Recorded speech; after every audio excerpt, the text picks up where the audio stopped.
Hi, everyone. My name is Andrea Armeni. I'm the Executive Director of Transform Finance and the convener of the Transform Finance Investor Network. In the middle of conference season, we thought we would do a recap of SOCAP, or a decompression, as we called it in the invite, since many of us are still sort of sifting through all the thoughts and conversations that came up this past week in San Francisco. This is meant for all our investor network members, as well as other attendees of SOCAP, for those that generally like to go but didn't quite make it this year. Hopefully, we'll be able to highlight some of the themes that we saw, and especially a few things that we were quite excited about. I am delighted to be joined today by Lindsay Smalling, who is the CEO of SOCAP. And as part of that duty, she oversees all the convents.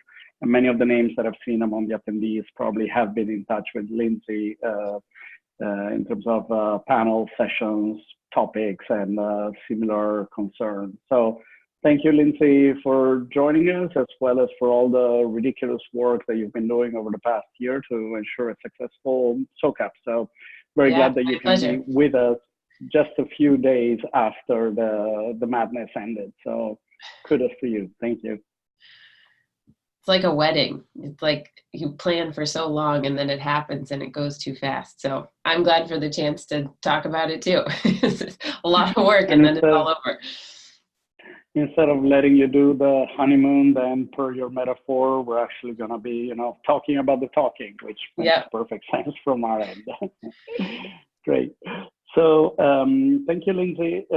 Here are the Twitter handles if anyone likes to tweet this sort of stuff.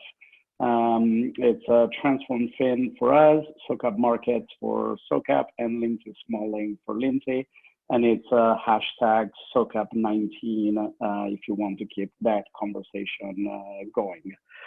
Before we get into the topic for today, especially for the investor network members and other co-conspirators of Transform Finance, I wanted to make a couple of quick announcements for activities that are happening at the moment.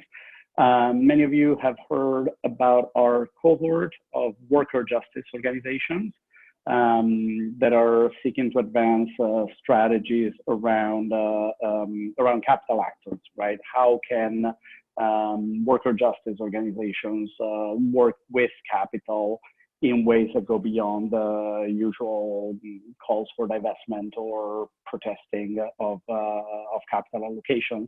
We're really trying to discover new potential partnerships and really viewing the capital actors as potential agents of change, as potential allies for worker justice. This has been a year-long process that we have done with organizations such as Jobs with Justice, National Domestic Workers Alliance, the SEIU, SETUL, and others. And on November 15th, here in New York City at Amalgamated Bank, we'll be having a launch of the strategies that these groups have developed, as well as a call to action for anyone concerned with worker justice or anyone in a sympathetic investor position to give feedback on the strategies and also see how they can support their implementation, whether by making connections to other capital actors or changing their investment policy statement, integrating some of the recommendations that come from the worker justice movement and the like.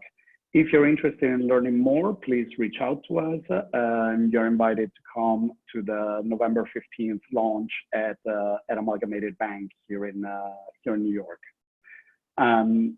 Then a couple of new topics that we have just started to explore. And as always, we welcome your input, both on the framing and on specific instances that you might be aware of.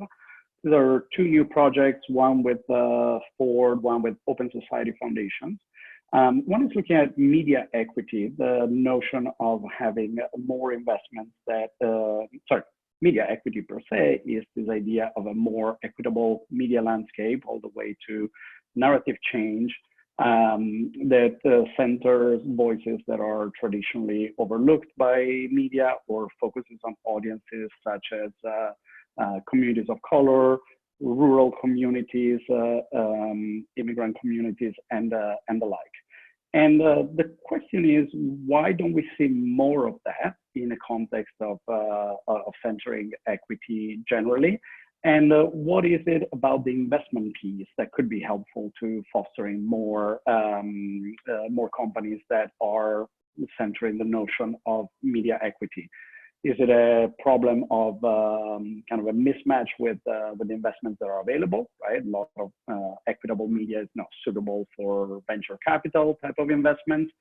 Is it more of an issue of the revenue model of equitable media that might be less inspiring for investors and the like? So if you have any expertise on that topic, please get in touch with us. And similarly, we are doing a landscaping of investable initiatives that have to do with new models of worker organizing, worker voice, and worker protection, as well as anti-corruption and transparency efforts. So we all know, and we have even featured on previous webinars, some of the current initiatives on worker organizing. Co-worker might have been on the radar for many of you, or Alia, some of the work that R is doing, formerly R Walmart.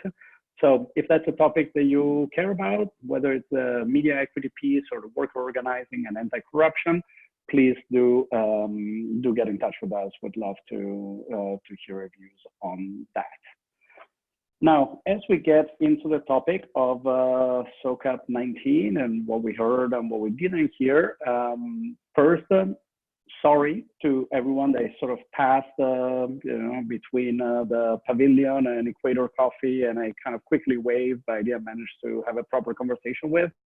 With over 2,000 people, it gets a little hard, but nice to have seen your face if I saw it there. Now, this is really just a bit of a review of what we saw, and by we I mean the transfer finance team, our advisors, our general friends and associates. But we'd love to hear as well what you picked up, especially from those that have been to SOCAP for many years. So please feel free to add your own takeaways in the Q&A or in the chat function, which you will find at the top, depending on how your screen is configured. And yeah, tell us what you picked up while you were out there. And then for the members in particular, you might have noticed that we recently switched to Zoom from WebEx that you didn't like. Let us know if Zoom seems to work better, and if not, we'll have to invent our own webinar platform. They're all very expensive and nobody seems to have quite figured out how to do it perfectly. So feel free to shoot me a note and let me know which one you like better. So with those out of the way, do reach out in the chat or in the Q&A, and let's get to today's topic. Again, it will be a conversation with me and Lindsay Smalling, CEO of SOCAP. So why are we focusing on this with all the conferences and events that are happening? In part, I think it's because it has become one of those big family reunions where you get to see a variety of folks that are adjacent to the work or smack in the middle of the work that we do. Some folks that we see at SOCAP we've seen throughout the year, others we only see at SOCAP. So it's really kind of a good opportunity to take the pulse on a broader set of actors that are engaged in the work, and also because we've seen this broader variety perhaps than what you might get at the Gene or Andy, right? You get a few different perspectives that I think are. In some ways, and this year even more than others, really at that odd intersection that transform finance inhabits between the conversation on social change and the conversation on finance and impact investing and social enterprises. So hopefully you agree with us. If you're on the line, I guess that's the case. And let's see now what role SOCAP served for us this year and the role we expect it to serve moving forward. So in terms of like the general trends and the topics that we saw, and then we'll turn into some of the more like kind of structural considerations. I noticed this year a bit less of a focus on entrepreneurs and early stage deals compared at least with 3-4 years ago. And I will disclaim this by saying that there might be some self-selection there. It might be that the entrepreneurs go and talk to somebody else, or I don't go to their sessions quite as much. But I've really seen a little bit more of an investor conversation happening, of a social change conversation happening, and less of what was the kind of trope of the early stage investment into social enterprises for sure. Again, you all might disagree and might have had a very different experience with that. And I'll jump in, Andrea, just to say we've scholarshiped about 150 social entrepreneurs for the last few years, so that's the same. I mean, consistently. But I think a big part of the pre-day that we do with them is to help them not to maximize the way they use SOCAP. And so hopefully there's not the same frenzy of just trying to meet everyone. Village Capital has done a great job of helping us coordinate these dream meetings. So figuring out the 1 or 2 people that our attendees or that our entrepreneurs really would get a lot of value out of. So I think there's just a little bit more efficiency in the ways that we're pointing them. And there may have been, like year to year, the amount of content focused on early stage investment sort of varies just based on what we get in through open or where people are wanting to host those conversations. That's very helpful, and in some ways, perhaps that is the right type of natural development that happens. And I imagine some of the investors on the line might have had that feeling, in the past, similar to, when nonprofits go to events that have funders there. It might be the same that they gain a bit of a defensive posture. So I very much appreciate the idea of being more targeted with that and making sure that the conversations that do happen are the ones that would have to happen. So thank you for that, Lindsay. And one thing similar, perhaps, as a theme around the early stage social enterprise, we at least had several conversations that hinted at getting to more institutional scale. So some of the larger funds, folks raising several $100 million in a way that avoided that concern around impact washing and was really focused on preserving the depth of the impact sought. In particular, we saw a couple of efforts at conversions to employee ownership at large scale, where we're talking about multi-hundred millions of dollars, and very much focused on centering the worker kind of distributed wealth piece of employee ownership conversions, right? And that seems to be a clear instance of that broader scale that we are hopefully about to reach without getting rid of any of the depth around that. And that will not be surprising to those that have followed the work that we've been doing on the idea of using private equity as a tool for fostering employee ownership conversions. I'll add that we also have enough stories now of social enterprises that are affecting, as one barometer, like more than 1 million lives. So on Tuesday, they launched the Million Lives Club, which is a collaboration by a bunch of international development agencies from the US, Australia, et cetera. And they just recognized that there are actually way more companies in their portfolio and not in their portfolio that were operating at a really huge scale. And so this is really like a marketing effort to just elevate that there are social enterprises that are reaching considerable scale, in the hopes that that will drive more funding to the things that work, and that it will sort of provide a point of inspiration and momentum for others. Very cool, thank you. And perhaps, you know, a bit of a flip on what I just said in terms of the actors on the investor side that were present. We noticed a very strong showing by foundations, both in their field building mission angle, as well as asset owners or potential LPs showing up, and less so from the banks, from some of the mainstream actors that I think were more present a couple of years ago. Lindsay, would you say that that was the case?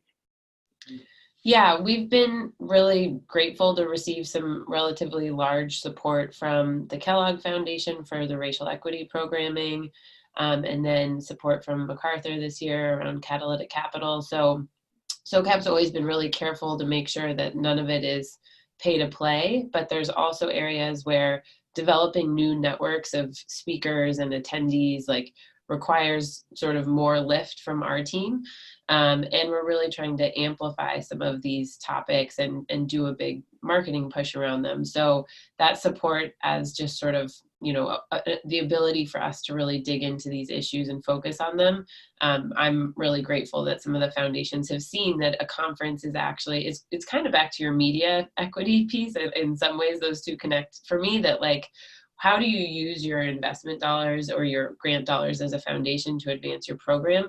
And I think the field overall has underinvested in sort of this narrative change piece, and conferences are a part of that. So I think, you've seen in the last 3 years how much the racial equity conversation has gone from being sort of a standalone thing to a really integrated piece across all of SOCAP's programming.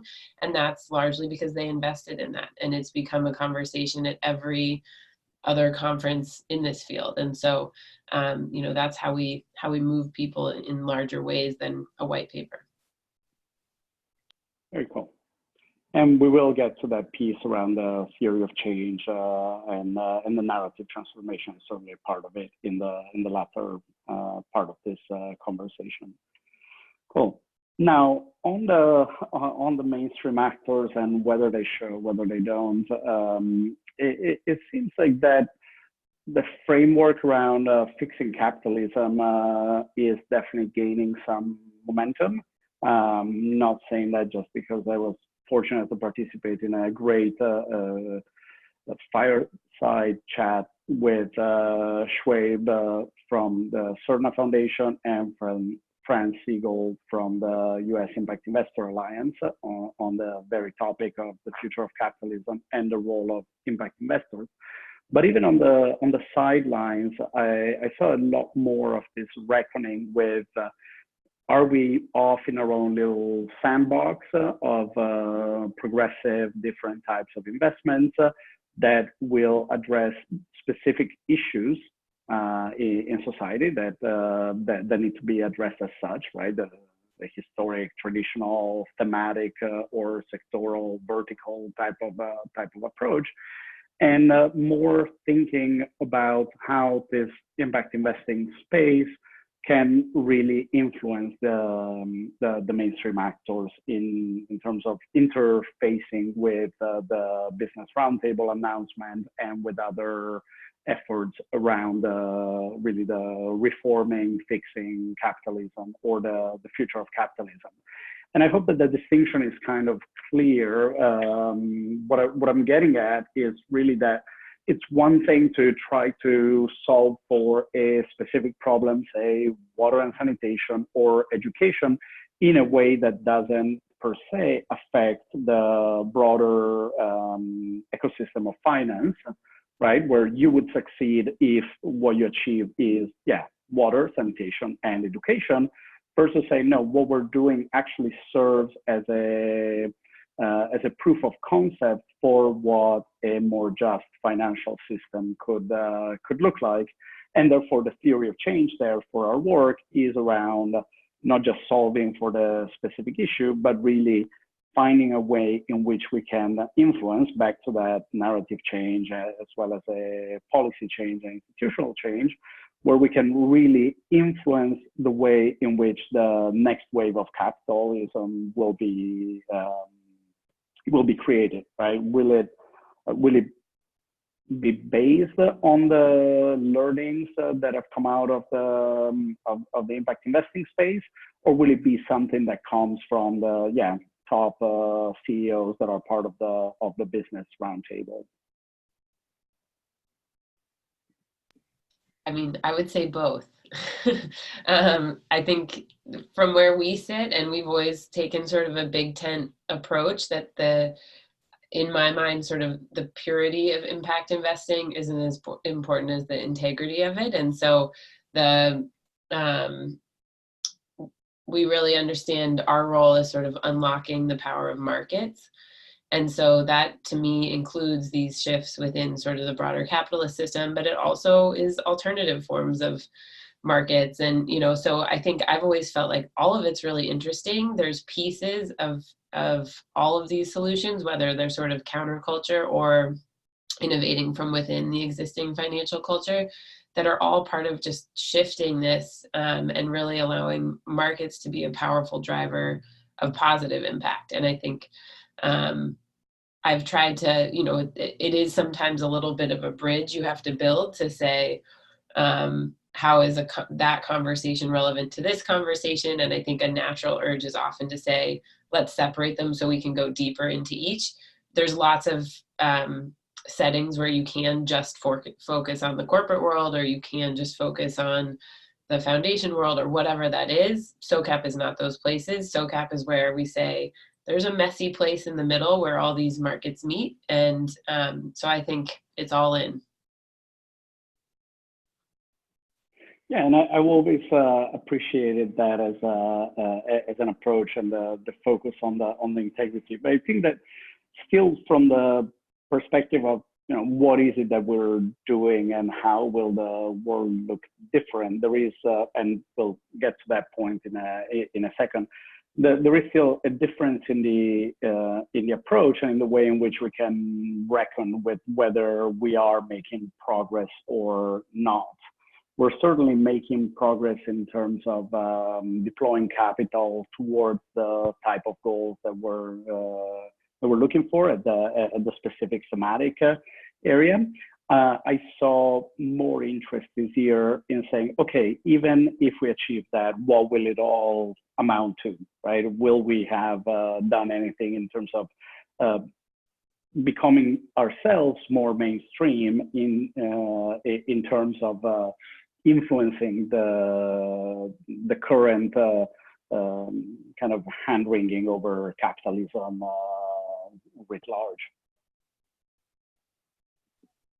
Yeah, I mean, I'm not going to have the answer to that one. That's a big one. But I mean, I guess I'm very aware of the bubble that I live in. So not only do I live in San Francisco in the United States and all of those things, but I run a conference that's with, really wealthy and thoughtful and all of these, so what I see as change is when we can run new events in places all over the United States, and eventually, hopefully, in partnership with groups in other parts of the world. And it's just an inherently interesting conversation to people to think about the ways that we can transform finance, or that we can use entrepreneurship for these really advances in water and sanitation and education. And so I just think that the barometer for me is our own effectiveness in getting people to engage with it. So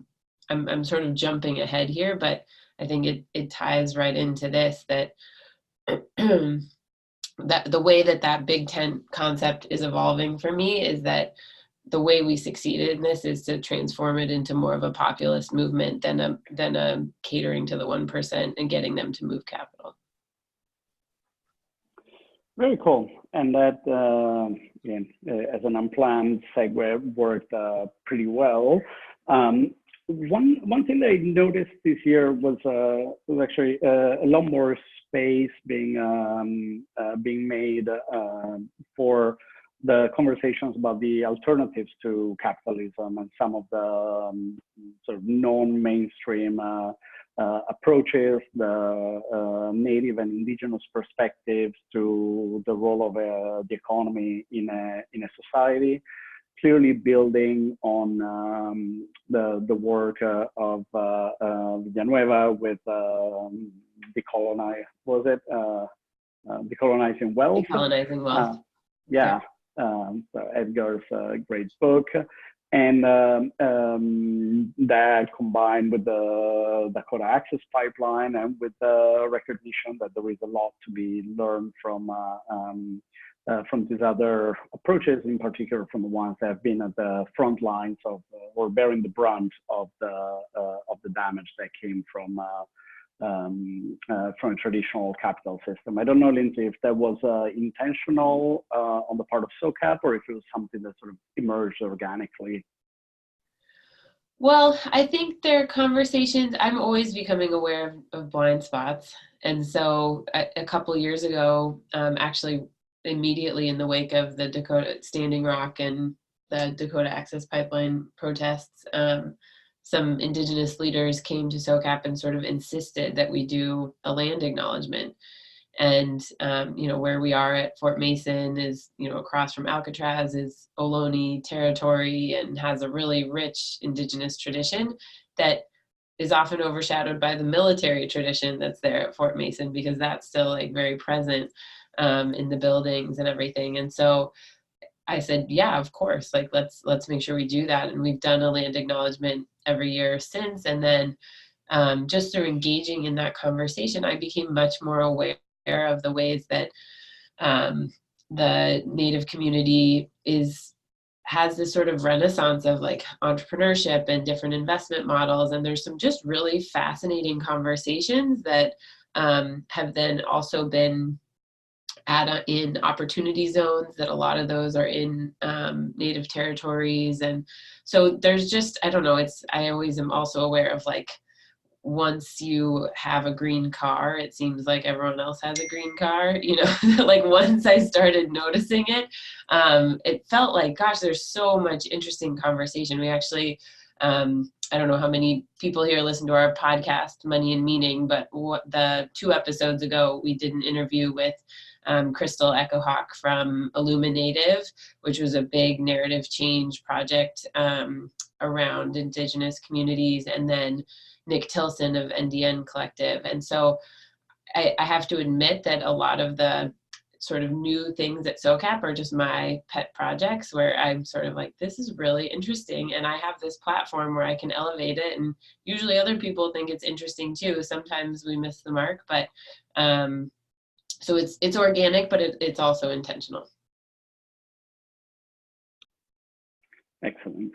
No, it was also very much appreciated, and I think very useful for many of us, to really be more aware of these approaches. I'm fortunate in some way that I got to this work from prior work with indigenous communities in South America. So for me, it's always been very much at the front and center, but the ability even of having this captive audience of 2,700 or so, and really getting them. This year 3,200, just to put that number out there. So we were. Does that include the ones that didn't have a pass or borrowed a pass?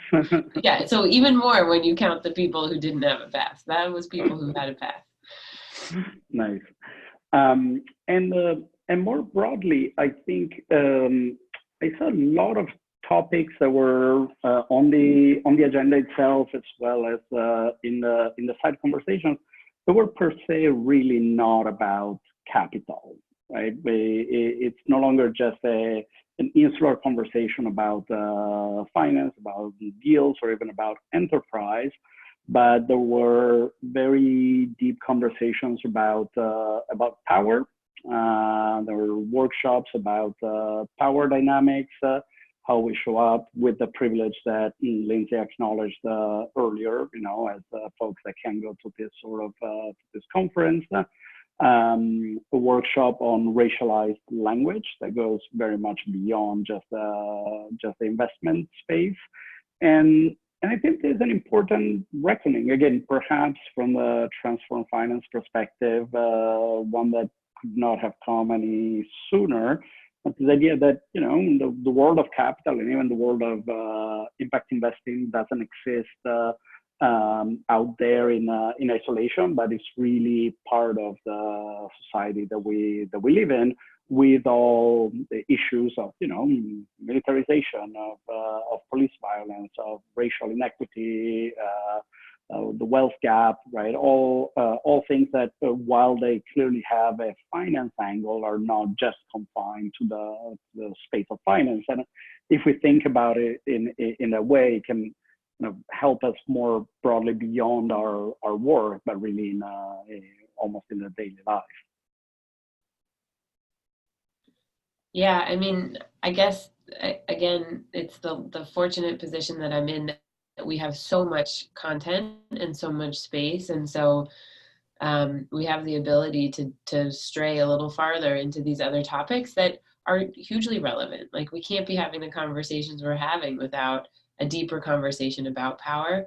And I can't really take credit for it, except for to say we make space for it, because all of these come from our community. So this community that's on this call and that submits through Open says, this is a really important topic. We need to be talking more about this. And then it usually just hits a spot where we're like, yeah, that is really important. We should talk more about that. And it's often like, there's no answer, and I think that's a difference in the SOCAP approach too, is that it's not about definitions, it's not about prescriptions, it's about, like, let's have the conversation. And I think, Andrea, you've been a part of many of those over the years where it's like, this just feels like kind of a thing that we haven't had the ability to really dig into. So while we have a bunch of people in one place, like, let's dig into it. And I really have learned to trust the community, that that if we just give it space, like, it's usually worth that space and spark something new and interesting and sort of progress.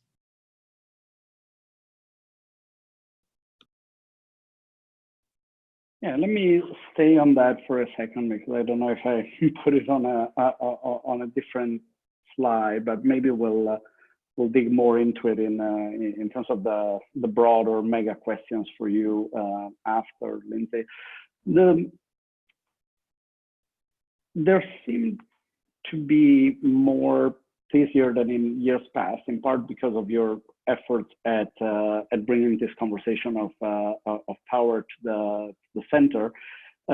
Almost a misalignment between the ones that are saying, hey, we're doing some really good stuff here, right? It's a good start within the set of constraints that we inhabit as investors, whether we have, some sort of fiduciary duties, or we're constrained because we are managing somebody else's money, and so we have to take that mandate, versus the ones that are having a separate conversation in some ways still about in some ways it is almost framed as, I saw in one instance the perpetuation of white supremacy from impact investors, right? And how we are still very much part of the problem, unless we have this more radical rethinking of what we're doing. And it reminded me a bit of the controversy recently with Darren Walker as a trustee of the Whitney Museum, where one of the fellow trustees was removed from the board because the way that he made his money is inconsistent, right, with the values of the museum through Safariland. But there was one conversation that was about, yeah, we need to be mindful of the type of money that comes in, and another out there that will say, no, why do we have museums in the first place, right? The art should belong to all the people and be out in the streets, etc. And I will want to go back to that afterwards, because it really gets to this idea of, right, can those two conversations coexist? Can we think about the progress that is being made and the interventions that are possible within everyone's constraints, while at the same time we're thinking about the more radical, more transformative type of approaches? Because it's not like we're sitting at SOCAP thinking through how would we design from scratch a perfect financial system, right? We're coming there in 2019 saying, okay, well, here's where we are with X number of trillions under sort of professional asset management and a certain racialized distribution of that wealth. What can we do today? What can we do in a year and in 5 years, right? Which is a little bit of a different conversation from just saying, yeah, let's redesign this from scratch. Yeah, I mean, you ask really big and important questions always, Andrea, but I think, like, I hate to sort of reduce this, but like the audience behavior is like what's so fascinating to me, that we can put those two conversations side by side, and it may be that the same person goes to both because they are a huge supporter and patron of museums, and both of those conversations are interesting to them. But there's also a way that people will self-select into the more radical transformative, because that's the way they approach the world. And there's people who will approach the more, how do we work within the existing system, and go to those sessions. And it's like, how could we get people to go to the other sessions, you know? And so that's sort of how I use the main stage sometimes, is because that's a plenary conversation where there's no parallel content. It's like, how can we get so that it's not just people who are self-selecting into alternative capital conversations, or people who are self-selecting into the racial equity conversations, but really provide sort of a expose people to all of these topics. And I even think it's interesting when, like, people who are really paying attention to alternatives to capital and racial equity listen to an incredible session on, like, water in emerging markets, and they're like, I just haven't thought about that in a while, and how does that apply to things that I'm working on? And so that's, even though the diversity of what we put there feels conflicting to people often, where they're like, how can I hold these two thoughts at the same time? We should do more of that, because we so often just sort of read the things that reinforce what we want, go attend the things we know we want to see. And so I think it's, I view it as a positive to have those things coexist in the same place, because we have to wrestle with both of those issues. Mm-hmm. Yeah. Actually, one more thing on this, Lindsay, speaking of the Native and Indigenous perspective, is it your sense, as we've seen, for example, on ImpactAlpha as well as at SOCAP, that there is more of a almost like a topical area around faith-based approaches? I think there should be. It's obviously, so one of the founders of SOCAP, Rosalie Harden, is an Episcopal priest, and she's always sort of held the candle for the meeting side of SOCAP. And they had actually 2 faith cohorts at SOCAP this year that were people who are managing money on behalf of spiritual institutions. And I think Rosalie's done a great job of sort of bridging between those 2 communities, and faith communities manage a lot of money. They were, you know, some of the, you could say, the pioneers of impact investing, with some of the divestment from sin stocks and things like that. So, you know, I think it's maybe an outreach that hasn't been intentional enough. And I think it's actually one of those pieces of, like, how does this conversation become relevant to more people? It's sort of, media is one of those tacks that we've sort of underinvested in, but I would say sort of using spiritual institutions and faith is another really valuable way to go. I'm always amazed in the green room, like backstage, at least once per SOCAP, but often more, there ends up being these faith conversations where people are sort of, it's just a piece of our personality or our experience in the world that very few people sort of wear on their sleeve. But it's like a driving motivator for many people in our community, that their faith is actually what drove them into impact investing, or social entrepreneurship or other things. And so it's, I think, natural that we haven't put it up on a, talked about it explicitly, because that's sort of culturally how the US operates. But it seems to me, I'm glad that ImpactAlpha is doing it, and hope it raises it more. Very cool. Now, on a couple of the concrete investment topics that we saw, and I wonder if the investors of the line also had a similar perspective. So, movement from the concept of blended finance per se, with the philanthropic piece as part of a capital stack, to this notion of catalytic capital. In terms of making investments, whether they are concessionary or blended, but really with the idea of mobilizing more capital, whether in the same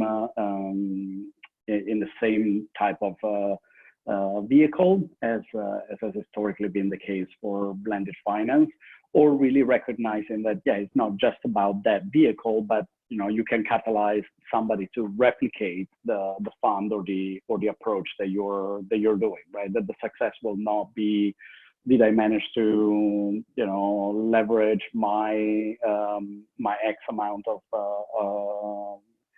philanthropic dollars by bringing into my fund another set of dollars, but more broadly, have I helped prove the case for a particular approach, or have I de-risked an approach by giving this early example that would not have happened otherwise? Yeah, I mean, that's partly just a buzzword thing, like blended finance. There were some big reports last year, and this year there's some announcements about catalytic capital, so just sort of leveraging that. But it also feels like blended finance did have this sort of institutional lens to it, where it was really about, like, how do we reach the SDGs and these big public-private partnerships. And the way that people responded to that last year was to think about a non-institutional approach, but how they could use their own capital in different ways, and just understanding the capital stack concept and thinking more outside of traditional buckets of like grant capital or market rate returns. And so I think catalytic capital is just a little more inclusive of a conversation, and blended finance is still super important, but those deals are often like huge, and they're structural, and maybe just a little less approachable for the average SOCAP attendee. Very well, yeah, and I want to acknowledge Looney Libes's comment on that, on seeing the trend of blending happening inside of an organization rather than between different organizations. And so thank you, Looney, for that, and thank you, Lindsay, for picking up on it. And here's one that, again, might be perhaps just a very bespoke transform finance thing, but as we've been following for years the employee ownership conversation, we're really starting to see an uptick rather than just on employee ownership as an alternative to, say, shareholder domination or dominance, towards a broader set of alternative ownership models that includes multi-stakeholder models, the work that Purpose is doing with steward ownership and the Purpose Trust. So really thinking more about a variety of stakeholders versus the capital versus labor type of approach. Lindsay, is that something that you saw as well? I think that's where you have a very particular lens on SOCAP. I would guess like most people at SOCAP wouldn't have noticed that shift or, really, but it is also that, you've been advancing those conversations and taking these examples of, new models and with a bunch of sessions last year. And then I think sometimes it takes a year for some of those conversations to sort of marinate and percolate in the community. And so hopefully what you were seeing this year was sort of reaping what you sowed last year. Might be the case. I wouldn't want to take credit for it, but either way, I was delighted to see more folks talking about multi-stakeholder approaches. We could do one of those Google searches or to see how often the word is being used or searched for, and see if that's actually the case. And hopefully both will continue to get more and more play.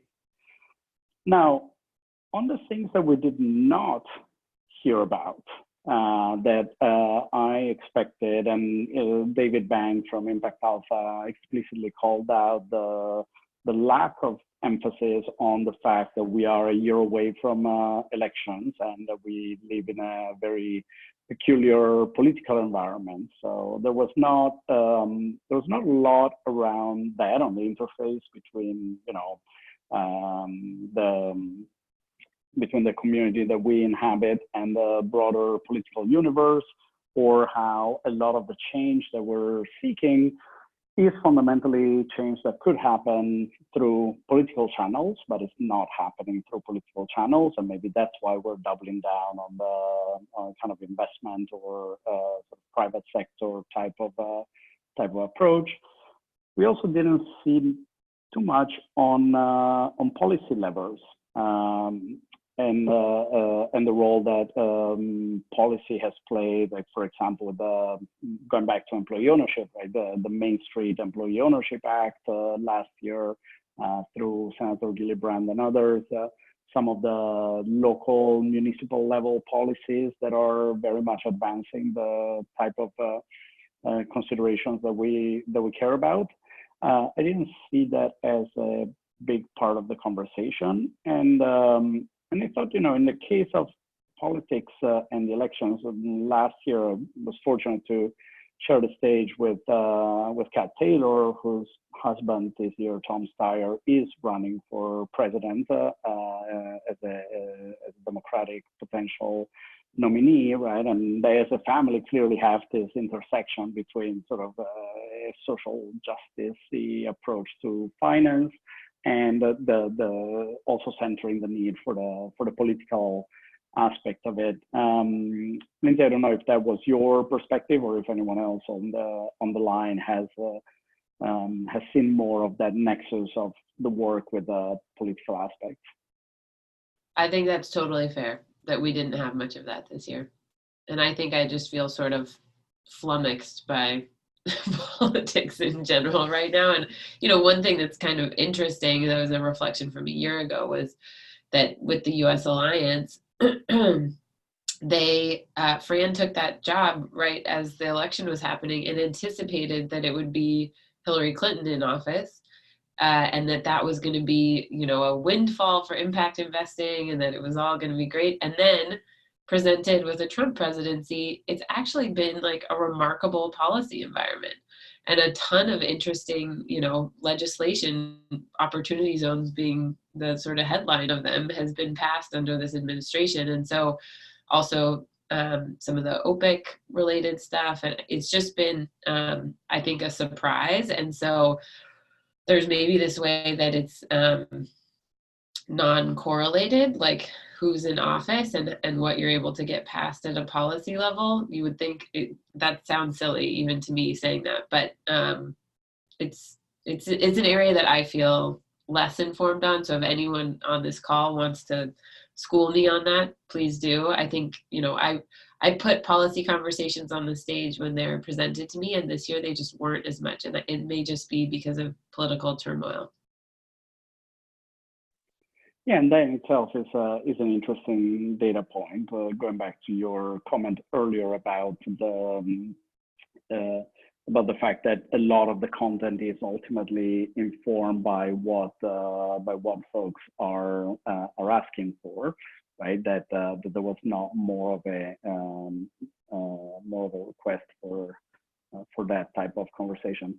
Brian, I see you have your hand up, so you are now on deck. How are you?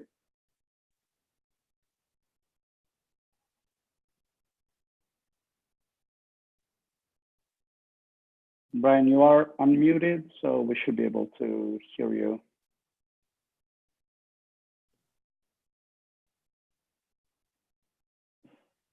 Okay, there we go. Let me. Yeah. Hi, everyone. Andrea, and I was hosting the conversation.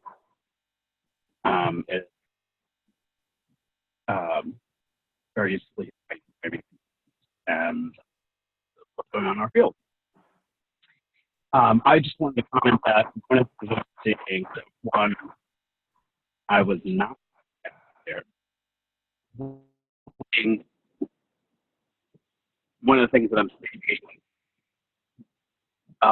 that has come in this policy, in this federal policy environment, is that there's sort of no longer a waiting for Godot moment where there's going to be a big transformative policy change by a very active policy and everyone else figuring out what they should do in the absence of power being a big coordinator and market builder. And so it's a lot of activities happening at the mayoral level and in social services at the county government level. So I just wanted to add that to the conversation. Thank you. Thank you, Brian. It was a little choppy at the beginning, but if Lindsay and I heard you correctly, I think you were getting to the point of, not waiting for Godot, not expecting that with a different federal administration, we would have made a lot more fast progress, but instead that the action that you're seeing is at a place-based mayoral type of level. Yeah. That's right. Sorry about my connection. Yeah, and I'll just add one of my sort of the event that I get a lot out of, to give a shout out to a sort of peer convening, is the Sorenson Impact Conference, their Winter Innovation Summit, which is in February. Just because of the work that center does, which is sort of at that intersection of policy and impact investing, a lot of their content, they have a lot of like mayors and senators and people who work in public, whether it's the Department of Education or the Department of Public Health or whatever. And so it's just a very different section of our ecosystem. And so if people on this call are interested in more of that politics part of it, that conference like really nails that piece, I think. Very cool. Very cool. Yeah, actually, we should probably also think in terms of which complementary events are out there, and we'll get to that in a second. Last one on things that we didn't hear about, and this is not so much a topic, but a cross-cutting issue. I'm always jonesing for concreteness, for examples, for success stories, and I think we still fell a little bit short. And we can say, well, these things take time, and we need to be relatively patient. But every year, I'm hoping that we'll stop, say, oh, it's too early to tell, or here is generally what I'm planning to do, and instead say, here's exactly what we did, here's how it panned out, here are the lessons learned, and having some generalizable, if not generalized, a very concrete kind of post-mortem type of examples. Am I off on that, Lindsay? You're not. No. I mean, and I think it's not because they aren't out there. It's that we're always chasing the next like bright, shiny object, or the thing that's not solved yet, or the thing that's still in development or whatever. And I don't think as a field, we do a great job of finding new ways to share what works, and even just any way of sharing it, that too many of these things get written up in a paper that gets buried in the archives that nobody ever sees. And then we get people reinventing the wheel that like someone's already done some significant work on. So I think you're totally fair to say that, but I would say it's not because they're not out there. They are. We just don't do a great job of finding ways to make them the bright, shiny object. Mm-hmm. Got it. And I think at the same time as, we first need to make room for new and emerging leadership and for voices that have not historically had the center stage. I do still think there is something to be said for the long-term experience and the long-term view that comes from some of the folks that have been in the space for a long time, even before it had a name or it was formalized in any way. One of the most fascinating sessions to me, I only got to go to like 3 sessions, but was lessons learned from microfinance. And it was, Jeff Davis and Elevar and the IFC and one other. And I mean, that's like a field that's been around for decades. And there's, people who are in the lead positions in SKS and Comportamos and all of that. And so that's not exactly like concrete examples of what works. It's sort of concrete examples of where there were some failings and lessons learned from that. And it was fascinating. So it's one that we have recorded and it's available online if anyone missed that and wants to see it. But I thought it was a really good session. Oh, very cool. And do you want to plug, where people can find the sessions that were recorded? Yeah, I think sort of a best kept secret, which was meant to be a secret, but all the SOCAP sessions from main stages are available on our YouTube channel. This year, we've sort of packaged a bunch of the digital assets as our digital experience. So beyond just videos of the sessions, it includes sort of separate speaker interviews and a digital version of the program book and all of that. So on the SOCAP website, just main page, you can find the digital experience and sign up for that. And it will sort of come to you as this portal that's all the digital assets from SOCAP. But you can always, like the SOCAP channel on YouTube is organized by year, so you can go back to previous years and see just a whole range of content that the majority of which is pretty evergreen. Very cool, very cool. And so next thing up, I think some of this we might have in some way touched on already. Like we have spent in years past a lot of time on definition, on metrics in somewhat of an abstract way, and I feel like we're past a lot of that, a lot of the definitional pieces, and going back, Lindsay, to your comment about this being in some ways a big tent. It was less about like, well, what is really an impact investment, and more on the concrete action around that. So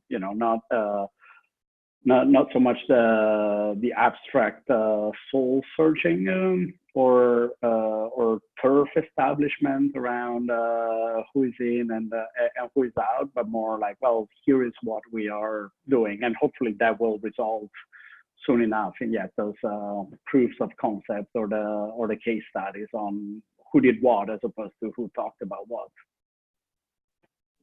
I know I'm past it. I think, and like I've said, I make space for things that I find interesting. The definitions are not interesting to me, so you don't see them at SOCAP. But as, in travels around the other people's conferences, like it's still the place where it's logical to enter the field, is to say, this is a thing I've heard about, like, what is it?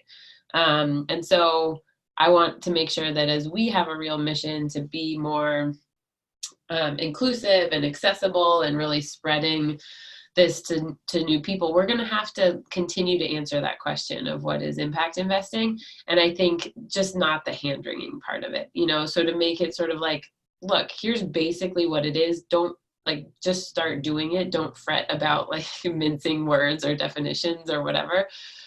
So there isn't, I think within the SOCAP community, by the time people get to SOCAP, they to some degree have already drank the Kool-Aid, and so we get right into like, how are people doing this and what are the different issue areas, and don't have to start there. But with our SOCAP 365 events and with other things, like we make sure to do that framing because it's important.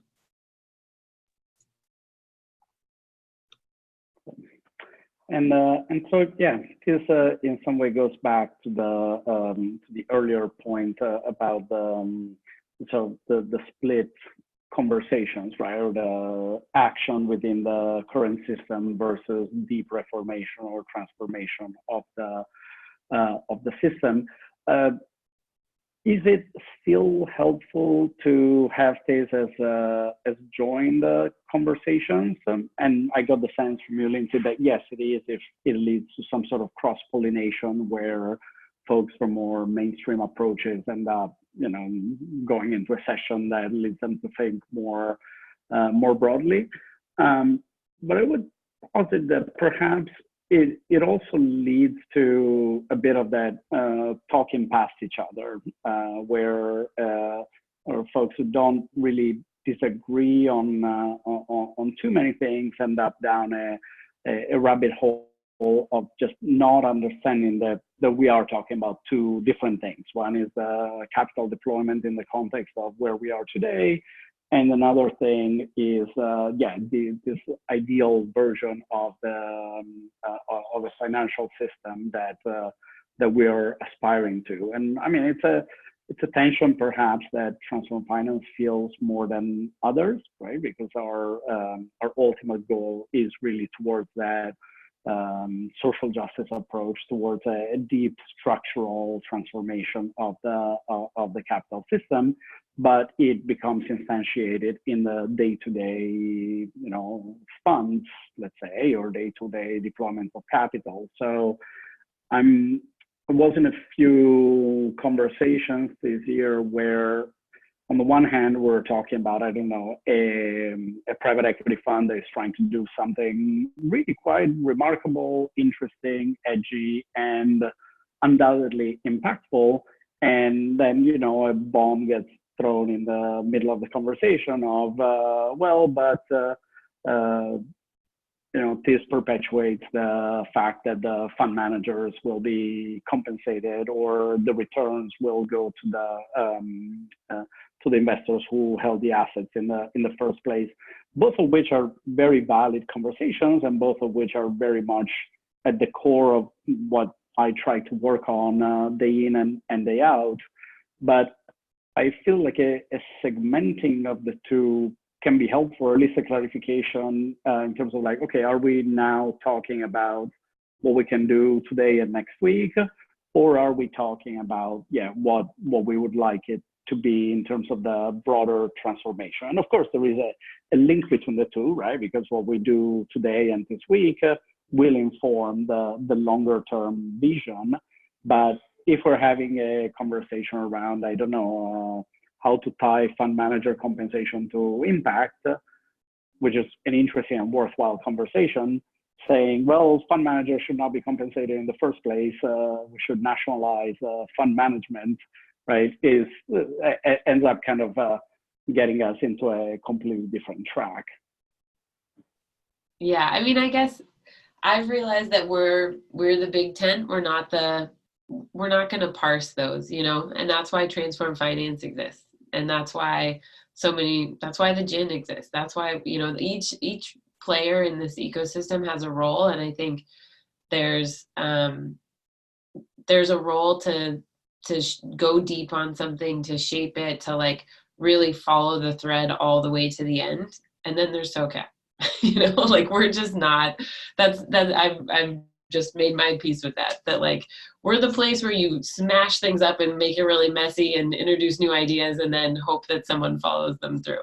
Unfortunately, but there's you need that player. I think that's my perspective, is that too often when people are going deeper on this and sort of,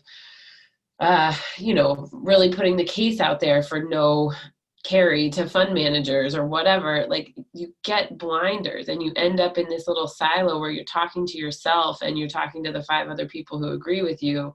And sometimes you need to just get in a different space where people are going to really challenge that, or they've never thought of it. You have to explain it to a new person. And so, the founding reason for SOCAP was that there were too many siloed conversations that just weren't talking to the other players. And I still think of that as sort of our fundamental offering to the field, is to say, here's a voice you maybe haven't been listening to. let's introduce this into the soup. Tell us how you really feel. So let me turn it to you with a couple of bigger picture questions, if there is nothing else from the attendees. So what's the theory of change, if we can think of it in those terms, right? If the SOCAP community and SOCAP itself as an institution gets it right, what would this world look like? How is it that we are contributing to a positive transformation overall? So from where I sit, and this isn't, I don't think, a definition of how the field succeeds, but how SOCAP succeeds is in continuing to bring that conversation to more people. And so this may seem like a trite example, but if you think of like anywhere in the world, you could pull the Trivial Pursuit card, like what's a leading fashion magazine? And most people would answer Vogue. And most of those people don't care about fashion at all.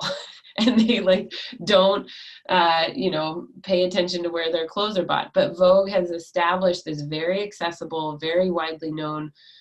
People know that there's a fashion industry, and they know that if they're in an airport and they're curious, they can pick it up and learn a little bit about some trends, some history, like what should I be buying my family for Christmas, whatever. And that there's a version of this industry that could be that is, and that SOCAP may be the brand to do that, to say everyone in the world can think about the alignment of their assets and their values, and think about how they're already potentially voting with their as a consumer, as an employee. And I think this is just a category, this sort of assets and markets that hasn't captured sort of the popular attention. And so that's where, and I know that from where I sit, I see these like fascinating stories and trends and really great individual entrepreneur stories and interesting like ways that people are using capital, and that there's no reason it can't be, in my mind, something that people, even if it's not, like fashion, it's like they barely think about it, but they know it exists and they know where to go if that suddenly becomes relevant to them. And I think, I guess, to follow the answer is like, why does that matter? Because the only way that we actually transform finance, the way that we actually unlock the power of global markets, is through a culture change. It's not just by moving the biggest institutional actors. That matters, and I understand why so much of the attention has been focused on where the big pools of money are. Other groups are better at that than we are, and I think that the way we can add, that SOCAP can add, is by making this really accessible, finding the narrative pieces of it, the stories that really resonate with people. That's why I'm still that's why I'm in this field, is these are fascinating stories, and I don't think they're shared broadly enough. Very cool. And we have touched on that idea, yeah, of more specific, kind of more tangible groups, or more kind of more segmented type of conversation. So perhaps I will ask instead about the following one, which is something that my colleague Andrea and me brought up a couple of times, as well as my co-founder Morgan, on the accountability of the sector. And again, I have been expecting to see a little bit more on how we are accountable to the public, right? And who is keeping us in check, as opposed to, because I see a tension there, and again, one that we probably all live daily, between the need to lift up things that the work and the successes and the progress that we're making, and not be complete downers on the things that don't work, but also we should be held accountable for what we do. We are playing with people's lives, we are playing with big complex systems, And neither at SOCAP nor in other places, I have seen a lot of on emphasis on that. Where are we accountable to, and how will we check our own work? It's a tough question, I think. I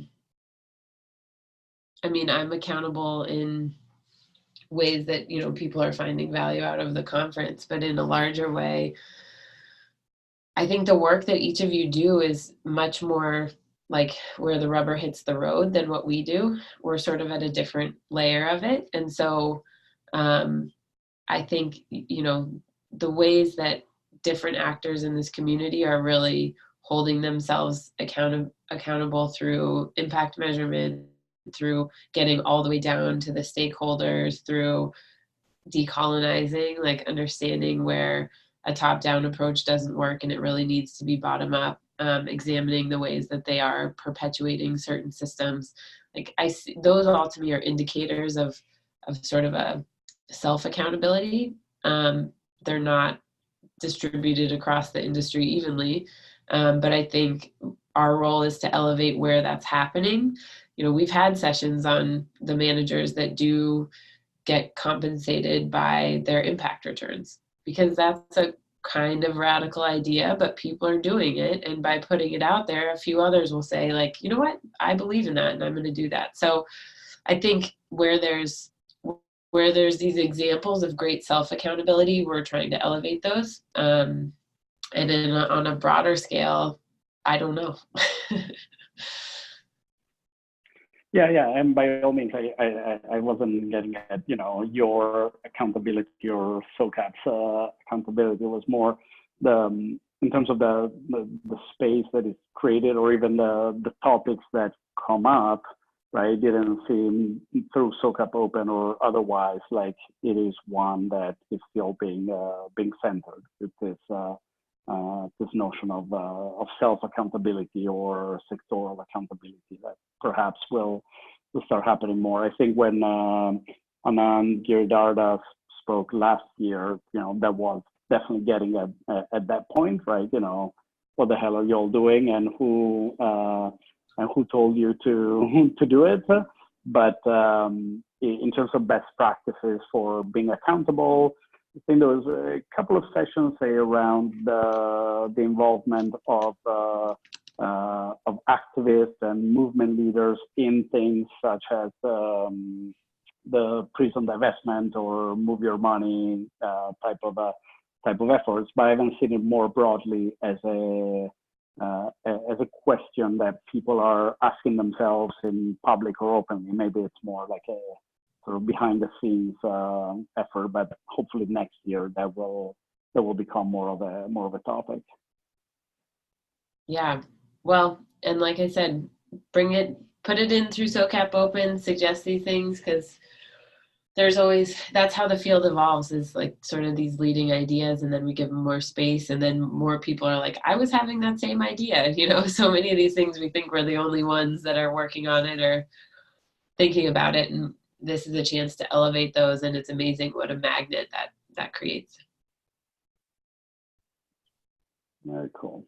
And I think that's pretty much it in terms of things that have been on my brain this past week, and admittedly I'm still digesting it all, so maybe I'll reach out with more issues. But from your end, Lindsay, were there other things that you noticed or that you've been curious or willing to share with us?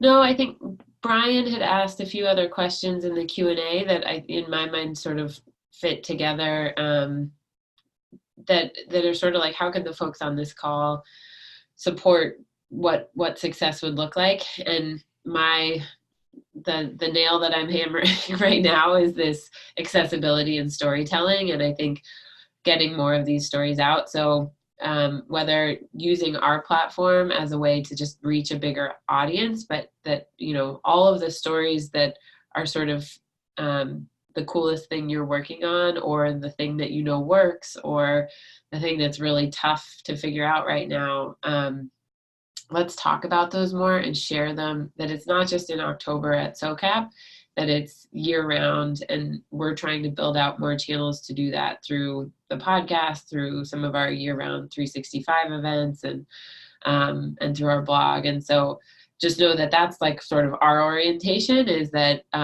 your stories are what drives SOCAP, and not just at the event, but year round, and that we're really working on building that bigger audience, because this work is really important.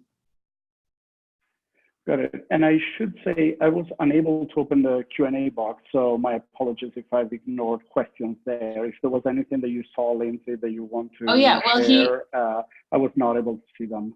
Brian asked, what would you like to see SOCAP do next year or in the interim that would help advance transform finances work? So I'll put that one to you. What should we do to help you?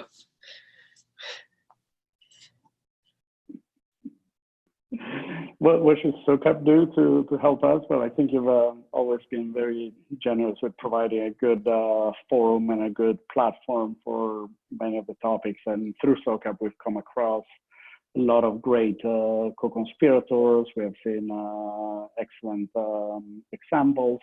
What I especially like is, in some ways, the opposite of what you were saying, that we get out of our own little bubble of folks that are coming to this work from a purely social justice approach, and we get a chance to see how a slightly bigger bubble is thinking about the conversations, and that is very helpful as we think through a strategy about how we can go from the 5 people that deeply care about what we do to the 500 people that deeply care about what we do. So hopefully we'll be able to keep that active. And I like the idea of having this sort of conversation about, again, structurally, where we achieving, how do these various worlds intersect, keeping that going, not waiting until next October, but perhaps to SOCAP 365 or otherwise, and being more clear on the role that we all are serving, including other organizations that are on this call, because I think that the non-progressive movement has been a lot better at multi-organization organizing than we have been on the progressive side, if I can attribute that moniker to SOCAP, Transform Finance, and the folks that are on the line, right? But there really seems to be a moment now, a massive opportunity to make change, to get that narrative aspect right, really putting forth a non-Milton Friedman or anti-Milton Friedman type of approach, but it will require a lot more kind of intentional coordination probably from all of us. Yeah, definitely. And then one other question that Brian asked was if there was a session topic or conversation that surprised you the most at SOCAP. Do you remember a moment of surprise, surprise or delight? I would say for me, we're always sort of surprised at certain sessions that just have like crazy attendance. And one of the ones this year that just got rave reviews and was packed to the gills was one on Pay for Success 2.0, which I think a couple of years ago we had multiple sessions on sort of Pay for Success and social impact bonds, and that was all very popular. And then we've had a couple of sessions every year, and this year I realized we only had one session, but it had some really excellent speakers, a woman from Project Evident, Ian Galloway from the Fed, and some other folks at Living Cities. And so that session was just completely packed and people were raving about it. And so it's just a reminder to me, that sort of is something that there's these topics that are big in certain years, and then not through any intentionality on my part, they sort of become just, oh yeah, that session, come on in, and it blew up. So reminder to me that those are still topics people are really interested in. Any for you, Andrea? Well, I didn't quite make it to as many sessions as I would have liked. I confess. Even a picnic table conversation that surprised you? On the picnic table side, yes, and I will keep it somewhat vague, but I had several conversations with folks that I've been in conversation with for years, and I was surprised at the amount of mindset shift that can happen and that is happening. I saw in particular a lot more connection between folks that are say on the program side of foundations and on the investment side of foundations happening, sort of like this an emerging topic perhaps on how the knowledge that comes from the activists or from the nonprofit side of our space can be better used to inform the practices of the endowments and of investors generally. I think historically there was a little bit of that in the foundation context, maybe a Chinese wall between the program side and the endowment investment side. More in general, in the investment world, you would see the investors being very kind of wary of engaging with activists in a conversation in kind of generative ways, where it was a little bit confrontational when it did happen. And at the picnic tables, I definitely had several instances where I thought, wow, we're getting somewhere. You know, we're looking for the points of contact and potential collaboration, not just for, oh, you used the wrong word, or I'm going to entirely dismiss your kind of genuineness as being in the space, which I think bodes well for progress. Absolutely, yeah. And then the only other question I saw here was around next SOCAP or intentional events. So thank you for the softball. But there's some total impact events, one in collaboration with the UN and one in Boston, that are both at the end of this year, November and December. I'm not going to have the dates off the top of my head, sorry, but you can find them at the Total Impact website. And then in the spring for SOCAP, we're a little tapped out for 2019, but in 2020, we have SOCAP 365. We're repeating the one in Pacific Northwest in Seattle. That'll be in March. And then also looking at Baltimore and potentially Dallas and Los Angeles. So doing more regional than a lot of the sort of pop-up ones we've done. So more to come on that. And then last year we launched Spectrum, which is a new event really sort of spurred from the racial equity conversations at SOCAP. And that takes place in Atlanta and is all around sort of access to capital, inclusion.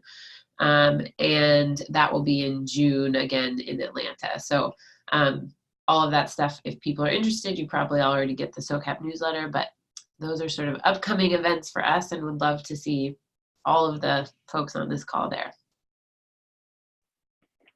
Very cool, thank you. And in terms of our Transform Finance events, if you're interested in those, let me just repeat. November 15th will be the launch of the capital strategies around worker justice here in New York City. Please reach out to any of us if you are interested in joining that. We will be announcing soon the dates for the 2020 flagship institute, the Transform Finance Institute for Social Justice Leaders. That will be in the early fall, and we'll be doing another 6 place-based institutes. And if you look at the Transform Finance website, you'll see the expression of interest for cities that want to become local champions for the place-based Transform Finance Institute. This past year it was Atlanta, Cincinnati, Portland, Phoenix, and I'm sure I'm forgetting a few. But you know, if it's something that is of interest, we can start talking about it already now. And generally, thank you all for joining us. If you're interested in the activities of the Transform Finance Investor Network, please contact me or contact my colleague Kurt Lyon. His information is here. We're generally on the slide. We're generally pretty easy to find. And more than anything else, thank you to all our attendees, and thank you, Lindsay. Really appreciative of all your thoughts throughout the year, all the work that goes into SOCAP, and your willingness to come and share with us a little bit what you've been thinking about. Yeah, and my email is Lindsay, DSAY, at socialcapitalmarkets.net, or you can find me on LinkedIn. The pleasure of this job is having outreach from all of you, so I'm also very accessible. Awesome. Well, thank you. Get some rest now. Have some true decompression, and see you all the next time. Thank you for joining us. Take care.